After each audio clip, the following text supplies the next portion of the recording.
আসসালামু আলাইকুম। আশা করি সকলেই খুব ভালো আছো। যথারীতি আজকে আমাদের অধ্যয়নের বিষয় হলো স্নায়ুতন্ত্রের গঠন। তো কথা না বাড়িয়ে চলো পড়া শুরু করা যাক। এবার স্নায়ুতন্ত্রের কিছু গঠন আমরা দেখব। স্নায়ুতন্ত্রের গাঠনিক একক দুই ধরনের, এক হচ্ছে নিউরন এবং নিউরোগ্লিয়া। নিচে এদের সংক্ষিপ্ত বর্ণনা দেয়া হলো। আচ্ছা, একটু দেখি। নিউরন মানুষের স্নায়বিক সমন্বয়ের প্রধান সমন্বয়কারী স্নায়ুতন্ত্রের গঠন ও কার্যকর একককে নিউরন বলে। অর্থাৎ মানুষের স্নায়বিক সমন্বয়ের প্রধান সমন্বয়ক হচ্ছে আমাদের নিউরন, অর্থাৎ স্নায়ুতন্ত্রের গঠন ও কাজের একককে নিউরন বলে। দুটি প্রধান অংশ নিয়ে প্রতিটি নিউরন গঠিত, একটা হচ্ছে কোষদেহ বা সোমা এবং প্রলম্বিত অংশ বা নিউরাইট। মনে রাখতে হবে যে কোষদেহের অপর নাম সোমা, প্রলম্বিত অংশের অপর নাম কিন্তু নিউরাইট। সোমা নিউরাইট। সোমা কোনটা? কোষদেহ। নিউরাইট কোনটা? প্রলম্বিত অংশ। কোষদেহ এটি নিউরনের প্রধান অংশ।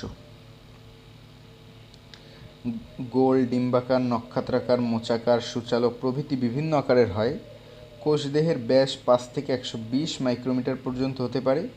কোষদেহ প্লাজমা মেমব্রেন, সাইটোপ্লাজম ও নিউক্লিয়াস এই তিনটি অংশ নিয়ে গঠিত। সাইটোপ্লাজমে প্রচুর অমসৃণ এন্ডোপ্লাজমিক রেটিকুলাম এবং মুক্ত পলিরাইবোজোম মিলে নিসল দানা গঠন করে। এটা একটা গুরুত্বপূর্ণ টার্ম। কোষদেহ প্লাজমা মেমব্রেন, সাইটোপ্লাজম, নিউক্লিয়াস এই তিনটে অংশ নিয়ে গঠিত। কোষদেহে কী থাকে? প্লাজমা মেমব্রেন, ঠিক আছে, সাইটোপ্লাজম, ঠিক আছে, নিউক্লিয়াস, তাহলে তো সবই আছে। সাইটোপ্লাজমে প্রচুর অমসৃণ এন্ডোপ্লাজমিক রেটিকুলাম আছে, মানে সব থেকে বেশি আছে অমসৃণ এন্ডোপ্লাজমিক রেটিকুলাম। তার অর্থ কি? এখানে অনেক বেশি প্রোটিন উৎপাদন ঘটে। মুক্ত পলিরাইবোজোম মিলে নিসল দানা তৈরি করে।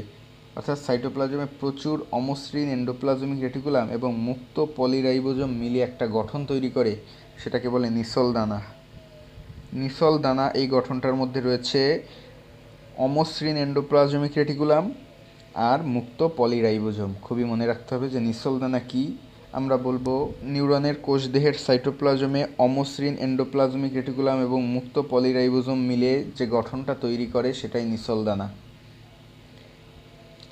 এছাড়া এতে বহু সংখ্যক মাইটোকন্ড্রিয়া, গোলজি বডি, গুচ্ছবদ্ধ নিউরোফিলামেন্ট, অন্যান্য পদার্থ থাকে। অর্থাৎ এখানে কোষের যাবতীয় সব অংশগুলোই রয়েছে, অর্থাৎ মাইটোকন্ড্রিয়া, গোলজি বডি, গুচ্ছবদ্ধ নিউরোফিলামেন্ট সহ অন্যান্য সব পদার্থ থাকে। এবার প্রলম্বিত অংশটা, অর্থাৎ গাছের মতো অংশগুলো, এখানে হচ্ছে কোষদেহ থেকে বহির্গত শাখা প্রশাখাকে প্রলম্বিত অংশ বলে। এটি দু ধরনের, ডেনড্রাইট ও অ্যাক্সন। ঠিক আছে, চলো। ডেনড্রাইট কোষদেহের চারিদিক থেকে সৃষ্ট শাখান্বিত কিছু ক্ষুদ্র ক্ষুদ্র প্রলম্বিত অংশকে ডেনড্রাইট বলে। অর্থাৎ কোষদেহের এই যে শাখা প্রশাখা, এই ক্ষুদ্র ক্ষুদ্র অংশ হচ্ছে ডেনড্রাইট। এগুলো উদ্দীপনা গ্রহণ করে কোষদেহে পৌঁছে দেয়, বাইরে থেকে উদ্দীপনা নিয়ে কোষদেহে পৌঁছে দিবে। ডেনড্রাইটের মধ্যে রাইবোজোম, মসৃণ এন্ডোপ্লাজমিক রেটিকুলাম, নিউরোফিলামেন্ট ইত্যাদি বিস্তৃত থাকে।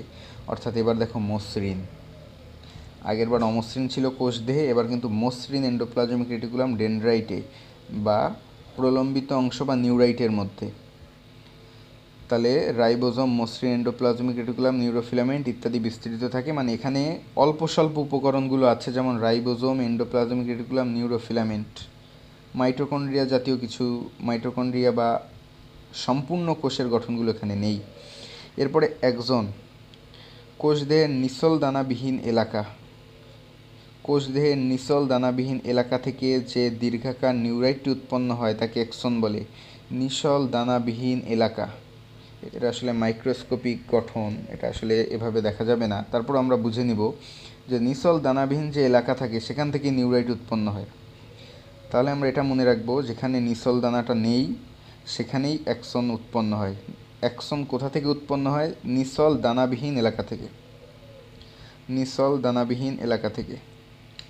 এখানে যদিও নিসল দানাকে ক্ষুদ্র ক্ষুদ্র অংশ দিয়ে দেখানো হয়েছে, তাহলে আমরা এটা বুঝে নিব যে কোষদেহের নিসল দানাবিহীন যে অংশ, নিসল দানাবিহীন অংশ থেকে যে দীর্ঘাকার নিউরাইটটি উৎপন্ন হয় তাকে অ্যাক্সন বলে।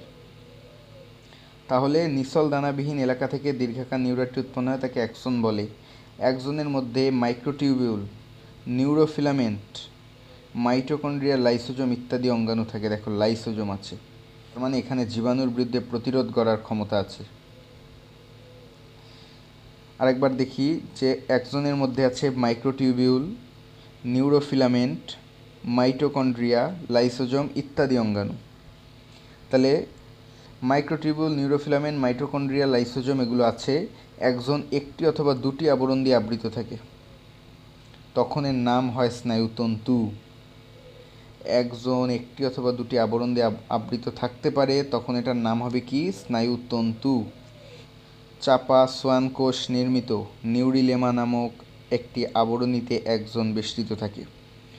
চাপা সোয়ান কোষ অর্থাৎ এই যে আবরণীটা আমরা দেখতে পাচ্ছি, যখন অ্যাক্সন আরও প্রলম্বিত হতে থাকলো এবং এর মধ্যে আবরণ বা ইনসুলেটরের মতো একটা গঠন আমরা দেখতে পাচ্ছি, সেটাই মূলত সোয়ান কোষ। এর মধ্যে তিনটা অংশ আছে, আমরা দেখব যে সোয়ান কোষ নির্মিত নিউরিলেমা নামক একটি আবরণীতে অ্যাক্সন বেষ্টিত থাকে। এই আবরণটার নাম কি? নিউরিলেমা। এইটা মূলত সোয়ান কোষ নির্মিত, কিন্তু এটার নাম হচ্ছে নিউরিলেমা। এখন দেখি অ্যাক্সন এবং নিউরিলেমার মধ্যবর্তী স্থানে অবস্থিত প্রোটিন ও ফ্যাট নির্মিত দ্বিতীয় আবরণীর নাম মায়েলিন শীথ। খুবই ইম্পর্টেন্ট যে মায়েলিন শীথ প্রোটিন ও ফ্যাট নির্মিত একটা আবরণ। দ্বিতীয় আবরণ, প্রথম আবরণ ছিল কিন্তু নিউরিলেমা, দ্বিতীয় আবরণটা হচ্ছে মায়েলিন শীথ। এবার বিভিন্ন স্থানে নিউরিলেমা অ্যাক্সনের প্রত্যক্ষ সংস্পর্শে চলে আসে। বিভিন্ন স্থানে যে নিউরিলেমা গঠনটা ছিল সেটা অ্যাক্সনের খুব কাছাকাছি চলে আসে। এখানে মায়েলিন শীথ থাকে না, একে র্যানভিয়ারের পর্ব বলে। অর্থাৎ যেখানে মায়েলিন শীথ অর্থাৎ নিউরিলেমা কিংবা সোয়ান কোষের কোনো গঠনই নেই, সেই অংশটা মূলত র্যানভিয়ারের পর্ব। অর্থাৎ অ্যাক্সনের যে অংশে মায়েলিন শীথ নিউরিলেমা থাকে না, অর্থাৎ অ্যাক্সনের যে অংশে নিউরিলেমা মায়েলিন শীথ থাকে না, সেই অংশটাকে বলা হয় র্যানভিয়ারের পর্ব। বিভিন্ন স্থানে নিউরিলেমা অ্যাক্সনের প্রত্যক্ষ সংস্পর্শে চলে আসে, এখানে মায়েলিন শীথ থাকে না, একে র্যানভিয়ারের পর্ব বলে। অনেক সময় অ্যাক্সনের পার্শ্বদেশ থেকে যে শাখা বের হয় সেগুলোকে কোল্যাটেরাল শাখা, কোল্যাটেরাল ব্রাঞ্চ, এবং সাধারণ অ্যাক্সনের শেষ প্রান্ত বিভক্ত হয়ে যে ক্ষুদ্র ক্ষুদ্র শাখা সৃষ্টি করে সেগুলোকে টেলোডেন্ড্রিয়া বলে, একবচনে টেলোডেন্ড্রিয়ন। তার অর্থ হচ্ছে যদি কখনো অ্যাক্সনের পার্শ্বদেশ থেকে বা আশেপাশ থেকে কখনো শাখা বের হয়, যেমন ধরা যাক এখান থেকে একটা শাখা বেরোলো, এখান থেকে একটা শাখা বেরোলো, কিংবা এখান থেকে একটা শাখা বেরোলো, তখন সেটার নাম হবে কোল্যাটেরাল শাখা বা কোল্যাটেরাল ব্রাঞ্চ। কিন্তু সাধারণত খুব একটা এটা দেখা যায় না। অধিকাংশ ক্ষেত্রেই যেটা হয় সেটা হচ্ছে অ্যাক্সনের শেষ প্রান্ত থেকে ক্ষুদ্র ক্ষুদ্র শাখার সৃষ্টি হয়। এই ক্ষুদ্র ক্ষুদ্র শাখাটার নাম হচ্ছে টেলোডেন্ড্রিয়া, একবচনে টেলোডেন্ড্রিয়ন। অর্থাৎ অ্যাক্সনের শেষ প্রান্ত থেকে যে ক্ষুদ্র ক্ষুদ্র শাখা সৃষ্টি হয় সেগুলোকে টেলোডেন্ড্রিয়া বলে। টেলোডেন্ড্রিয়ার শেষ প্রান্তের স্ফীত অংশের নাম সিন্যাপটিক নব, অর্থাৎ সবার সামনে একটা বোতামের মতো গলীয় অংশ থাকে, এটার নাম হচ্ছে সিন্যাপটিক নব। একটা অ্যাক্সন লম্বায় প্রায় 1 মিটারেরও বেশি হতে পারে। সমস্ত দীর্ঘ স্নায়ুতন্তু গুচ্ছকে স্নায়ু বলে, অর্থাৎ এই দীর্ঘ দীর্ঘ স্নায়ুতন্তু গুচ্ছকে একসাথে মিলে স্নায়ু বলে। অর্থাৎ অনেকগুলো নিউরন মিলে একটা নার্ভ তৈরি হয়, অর্থাৎ অনেকগুলো স্নায়ুতন্তু মিলে একটা স্নায়ু তৈরি হয়।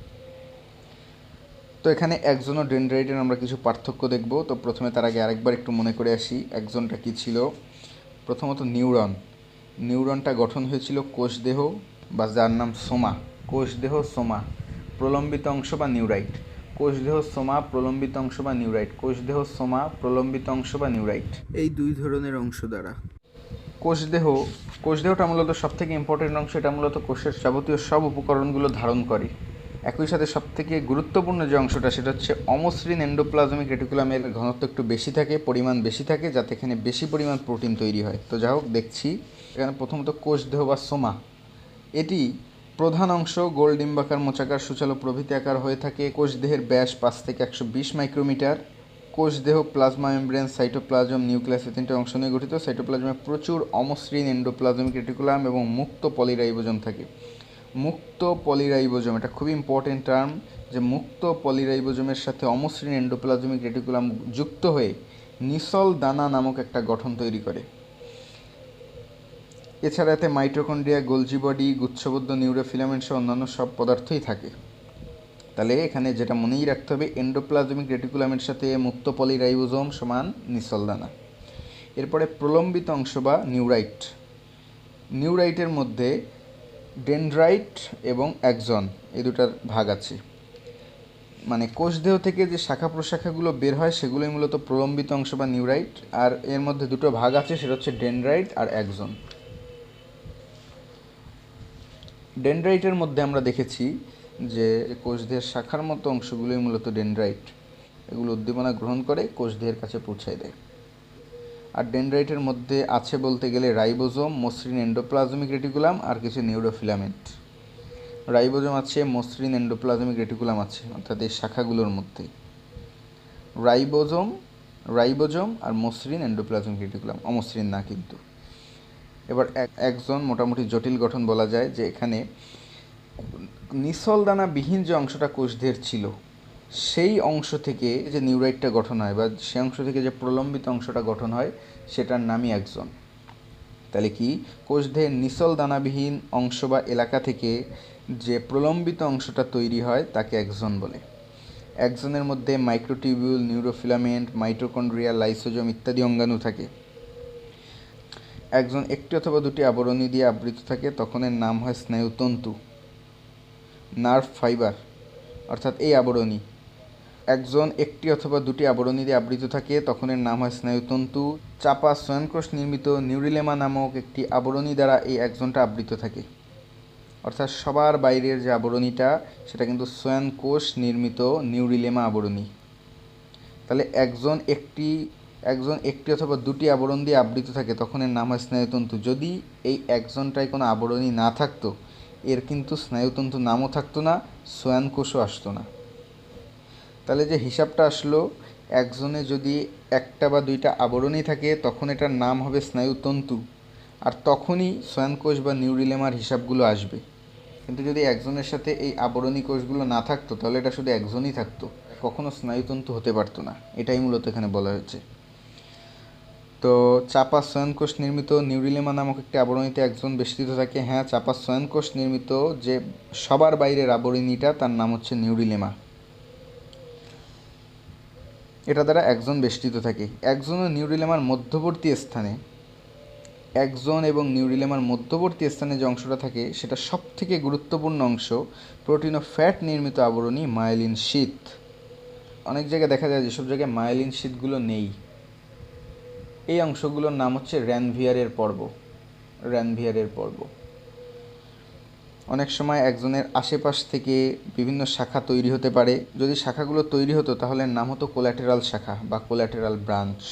অধিকাংশ ক্ষেত্রে অ্যাক্সনের শেষ প্রান্ত থেকেই শাখাগুলো বের হয়, আর এই শাখাগুলোর নাম হয় টেলোডেন্ড্রিয়া।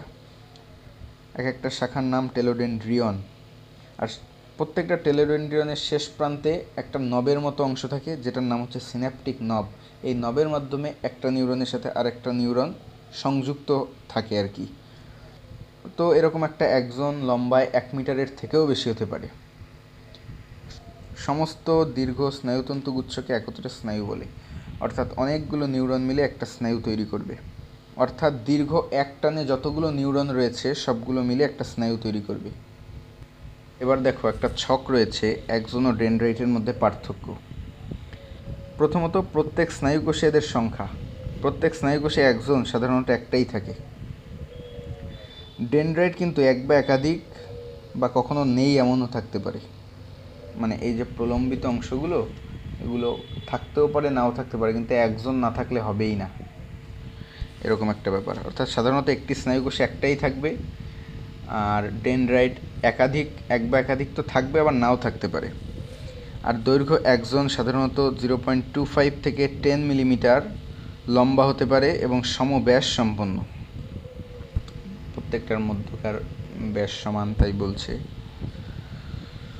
দৈর্ঘ্য অ্যাক্সন লম্বা এবং সমব্যাস সম্পন্ন, অর্থাৎ সব অ্যাক্সনগুলোই মোটামুটি সমব্যাস সম্পন্ন হয়ে থাকে। ডেনড্রাইট কিন্তু খাটো, 1.5 মিলিমিটারেরও কম, প্রান্তের দিক ক্রমশ সরু। ওকে, আবরণ। মায়েলিন আবরণে আবৃত থাকে একজন থাকে মায়েলিন আবরণে। যদিও এটার নাম আমরা দিয়েছি নিউরিলেমা বা সোয়ান কোষ নির্মিত নিউরিলেমা। তা মায়েলিন কোষ দ্বিতীয় আবরণী বা মূল একজনকে ঢেকে রাখতেছে কিন্তু মায়েলিন শীট বা মায়েলিন আবরণ। তো সেটাই এখানে বলেছে যে মায়েলিন আবরণে একজন আবৃত থাকে আর ডেনড্রাইটের কোনো আবরণ নেই। এবার প্রকৃতি, একজনের প্রকৃতি হচ্ছে চেষ্টীয়, অর্থাৎ কোষদেহ থেকে দূরে উদ্দীপনা পরিবহন করে। আর ডেনড্রাইট হচ্ছে সংবেদী, অর্থাৎ দূর থেকে কোষদেহে উদ্দীপনা পরিবহন করে। অর্থাৎ চেষ্টীয় মানে কি? চেষ্টীয় মানে অনেক ক্ষেত্রে আমাদের কাছে মনে হতে পারে যেটা চেষ্টা দ্বারা অর্জন করা কিছু। বাস্তবে চেষ্টীয় মানে হচ্ছে মোটর নিউরন বা মোটর স্নায়ু, অর্থাৎ তথ্যকে বহন করে কোনো একটা গন্তব্যস্থলে নিয়ে যায়। এটাই মূলত চেষ্টীয় স্নায়ুর কাজ। তো এখানে চেষ্টীয় বলতে কোষদেহ থেকে দূরে উদ্দীপনা পরিবহনকারী বোঝানো হয়েছে। আর সংবেদী মানে বাইরে থেকে কোনো একটা উদ্দীপনা গ্রহণ করে। ডেনড্রাইট বাইরে থেকে একটা উদ্দীপনা গ্রহণ করে, হ্যাঁ অবশ্যই ডেনড্রাইট এখান থেকে উদ্দীপনাটা গ্রহণ করে নিয়ে যায়। আর একজন করে কি পরিবহন করে, অর্থাৎ হ্যাঁ সত্য কথা যে ডেনড্রাইট এখান থেকে তথ্য গ্রহণ করে আর একজন এখান থেকে তথ্য পরিবহন করে। ঠিক আছে, এবার প্রান্তভাগে নিউরোট্রান্সমিটার ভেসিকল থাকে। সত্যি বলতে এখানে যদিও আমাদের এখানে আলোচনা অতটা গভীরে যাবে না, কিন্তু আমরা দেখতে পারবো এখানে অনেক ধরনের নিউরোট্রান্সমিটার থাকে। নিউরোট্রান্সমিটারগুলো মূলত আদান প্রদান হয়। বাস্তবে দুটো নিউরনের মধ্যে কোনো স্থায়ী কোনো ডাইরেক্ট সংযোগ নেই, অর্থাৎ দুটো নিউরনের মধ্যে কোনো স্পর্শীয় সংযোগ নেই। তার দুটো নিউরনের মধ্যে কোনো স্পর্শীয় সংযোগ নেই, এরা কিছুটা আলাদা আলাদা থাকে। এই আলাদা আলাদা অংশের মধ্যে থাকে নিউরোট্রান্সমিটার। এই নিউরোট্রান্সমিটারগুলো মূলত এক নিউরন থেকে আরেক নিউরনে তথ্যকে পাঠায়, এক নিউরন থেকে আরেক নিউরনে তথ্যকে পরিবহন করে। তো এটা আমাদের আলোচনা সম্ভবত অত গভীরে নেই, তাও আমরা যতদূর পারি দেখার চেষ্টা করব পরবর্তীতে। তো প্রান্তভাগে নিউরোট্রান্সমিটার ভেসিকল থাকে, অর্থাৎ নিউরোট্রান্সমিটার থলি থাকে, অর্থাৎ যে থলির মধ্যে অনেকগুলো নিউরোট্রান্সমিটার থাকে আর কি। তো এটাই মূলত বোঝানো যাচ্ছে ভেসিকল মানে হচ্ছে মূলত ক্ষুদ্র ক্ষুদ্র থলি বিশেষ আর কি। কিন্তু ডেনড্রাইটের ক্ষেত্রে প্রান্তভাগে কোনো নিউরোট্রান্সমিটার ভেসিকল থাকে না, কারণ যেহেতু একজন তথ্য পাঠায় আর নিউরন সেটা গ্রহণ করে।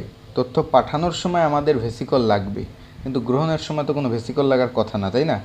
এখান থেকে ভেসিকলের মাধ্যমে তথ্যগুলো যাবে, ডেনড্রাইট শুধু ওটা গ্রহণ করবে মাত্র। তো প্রান্তভাগে নিউরোট্রান্সমিটার ভেসিকল থাকে না। এবার শাখা প্রশাখা, সাধারণত একজনের কোনো শাখা প্রশাখা নেই, সাধারণভাবে নেই আর কি। যদি আশেপাশে থাকতো তখন তো আমরা বলেইছি যে সেটা কোল্যাটেরাল শাখা যদি থাকতো তখন অন্য হিসাব হতো। তো সাধারণত অর্থাৎ কোল্যাটেরাল শাখা যদি থাকতো তাহলে অন্য হিসাব হতো। আর শাখান্বিত হলে সংখ্যায় কম ও দূরে বিস্তৃত, অর্থাৎ শাখান্বিত যদি হয়ও সেটা খুবই সংখ্যায় কম আর দূরে দূরে থাকবে আর কি, এরকম একটা কথা, যে শাখাগুলো কাছাকাছি থাকবে না, অনেক দূরে দূরে থাকবে। সাধারণত শাখান্বিত ও নিকট বিস্তৃত, অর্থাৎ ডেনড্রাইট মানে শাখা অবশ্যই থাকবেই থাকবে এরকম একটা অবস্থা, এবং শাখাগুলো খুব কাছাকাছি থাকবে। ঠিক আছে, এবার র্যানভিয়ারের পর্ব থাকে, একজনে অবশ্যই র্যানভিয়ারের পর্ব আছে, এই যে অর্থাৎ যে অংশটায় কোনো মায়েলিন শীট নেই। আর ডেনড্রাইটে তো বাস্তবে এরকম কোনো গঠন থাকার কথাই না, তাই ডেনড্রাইটে কোনো র্যানভিয়ারের পর্ব নেই। তো ঠিক আছে, এই হচ্ছে অ্যাক্সন ও ডেনড্রাইটের মধ্যে পার্থক্য। তাহলে আমরা আজকে মূলত শিখলাম মানব সাহিত্যের সমন্বয় নিয়ন্ত্রণের ভূমিকা অংশ বা স্নায়ুতন্ত্রের গঠন অংশটা। তার পরবর্তীতে আমরা নিউরনের প্রকারভেদ নিয়ে বিস্তারিত আলোচনা করার চেষ্টা করব। তো ততক্ষণ অবধি ভালো থাকো। আজকের মতো এখানেই শেষ করছি। সকলকে অসংখ্য ধন্যবাদ এতক্ষণ সাথে থাকার জন্য।